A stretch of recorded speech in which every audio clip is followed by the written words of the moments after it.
বাংলাদেশের ইতিহাসে যে বিষয়টি স্বর্ণাক্ষরে লিখিত হয়ে থাকবে, যে মিটিংটি প্রত্যাশিত ছিল জাতির প্রয়োজনে, লন্ডনের ডক্টর মোহাম্মদ ইউনূস এবং বিএনপির ভাইস চেয়ারম্যান বা ভারপ্রাপ্ত চেয়ারম্যান জনাব তারেক রহমানের যে সভা, যে মিটিং, এটা বাংলাদেশের গণতান্ত্রিক আন্দোলনকে একটা উচ্চ মাত্রায় নিয়ে গেছে, এমন একটা স্তরে নিয়ে গেছে যেটি বাংলাদেশের স্বস্তি ফিরিয়ে এনেছে, বাংলাদেশের গণতান্ত্রিক আন্দোলনের শক্তিকে উৎসাহিত করেছে, তাদেরকে আনন্দিত করেছে, নিশ্চিত করেছে, নিশ্চিন্ত করেছে যে আগামী দিন গণতন্ত্র সঠিক পথে এগিয়ে যাবে। এই কারণে ডক্টর ইউনূস এবং জননায়ক বিএনপির ভারপ্রাপ্ত চেয়ারপারসন জনাব তারেক রহমানকে আমি এই সবার পক্ষ থেকে, আমার নিজের পক্ষ থেকে ধন্যবাদ জানাচ্ছি। বন্ধুরা, গত জুলাই আগস্টের গণঅভ্যুত্থানের পূর্ণতা আসবে গণতন্ত্র প্রতিষ্ঠিত হলে।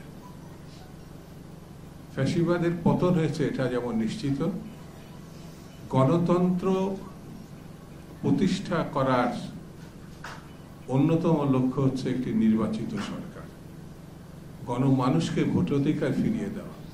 গত 15 বছর ধরে বাংলার মানুষ তার পছন্দের প্রার্থীকে, পছন্দের মার্কাকে, পছন্দের দলকে তারা ভোট দিতে পারে নাই। শেখ হাসিনা ভোটের নামে জালিয়াতি করেছেন, এমন একটি নিয়ন্ত্রিত ব্যবস্থা তিনি প্রতিষ্ঠা করেছিলেন যেখানে লাইন দিয়ে মানুষ দাঁড়িয়ে আছে কিন্তু সেখানে ভোট হচ্ছে না। সেখানে স্বীকৃত রাজনৈতিক দলগুলো, ছোট বড় এই দেশের যেসব রাজনৈতিক দল, তারা সেই ভোটে দাঁড়ানোর সুযোগ পায়নি, প্রার্থী দেওয়ার সুযোগ পায়নি। কেন?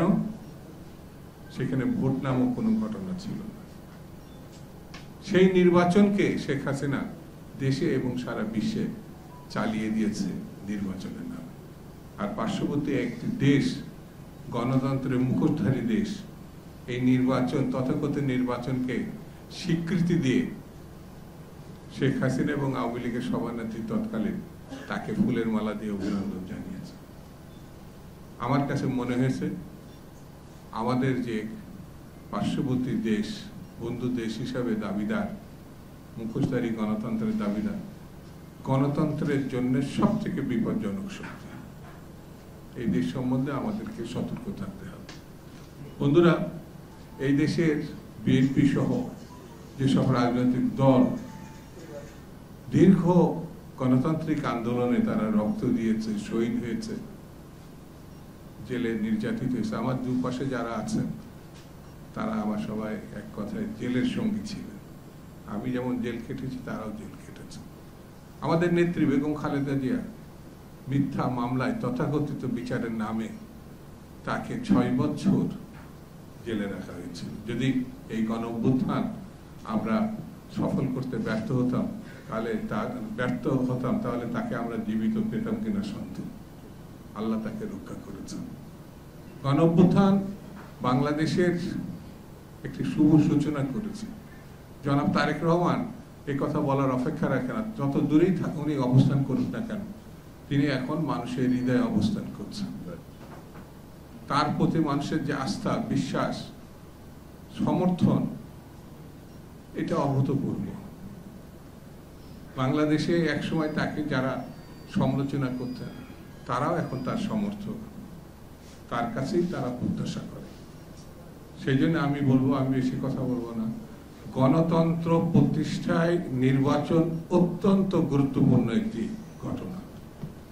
এই নির্বাচন সম্বন্ধে বাংলাদেশে যারা গণতান্ত্রিক আন্দোলন করেছে প্রতিটি দল এই নির্বাচন তারা চায়, কেউ একটু আগে চায়, কারো একটু পরে চায়, কিন্তু নির্বাচন চায় না এমন কোন রাজনৈতিক দল বাংলাদেশে বর্তমানে নাই।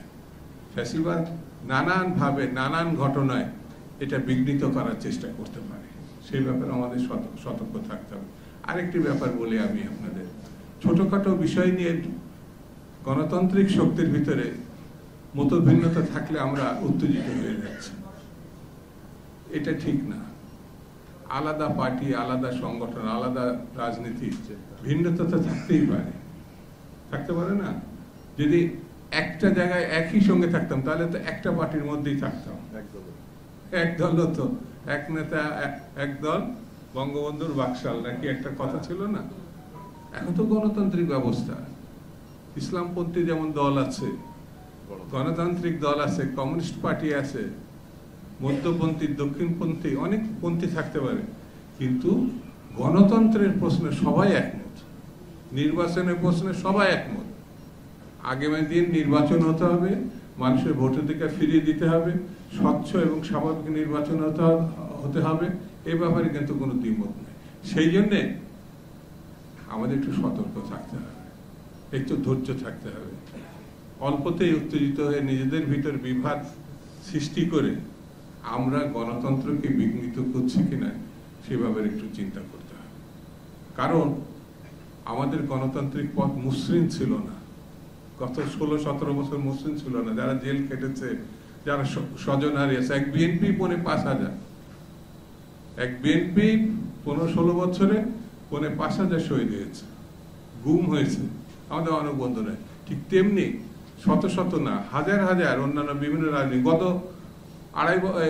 গত 1 মাসেই তো যে গণঅভ্যুত্থান, 2,000-এর উপরে শহীদ। কিভাবে ছাত্র জনতা, তরুণ, কিশোর, শিশু কিভাবে নিজের জীবন বিলিয়ে দিয়েছে। হাজার হাজার এখনো হাসপাতালে, কারোর চোখ নাই, কারোর হাত নাই, কারোর পা নাই। ভাই, এত তাড়াতাড়ি ভরে গেলে তো হবে না। এদের আকাঙ্ক্ষাটা কি? গণতান্ত্রিক বাংলাদেশ। এদের আকাঙ্ক্ষাটা কি? তারা বৈষম্যহীন বাংলাদেশ। এদের আকাঙ্ক্ষা কি? একেবারে পড়াশোনা করেছে অথবা পড়াশোনা করেনি, তারা একটা কাজের সন্ধান চাচ্ছে, তারা একটা জীবনে একটা সংসারের দায়িত্ব নিতে চাচ্ছে। এই তো, সেই জায়গায় আমাদের সহযোগিতা করতে হবে। সেই জন্য আসুন আমরা সবাই মিলে ঐক্যবদ্ধভাবে বাংলাদেশটাকে গণতান্ত্রিক বাংলাদেশ, স্বাধীন বাংলাদেশ আর স্বাধীনতা সার্বভৌমত্ব রক্ষার জন্য এই বীরের জাতি, এটা মুক্তিযুদ্ধের জাতি, সেই বীরত্বের সঙ্গে আমাদের লড়াই করতে হবে। এই ভাবনা শুনে সবাই আমরা ঐক্যবদ্ধ থাকি। সবাইকে শুভেচ্ছা, অভিনন্দন, ধন্যবাদ জানিয়ে আমি আমার বক্তব্য শেষ করছি।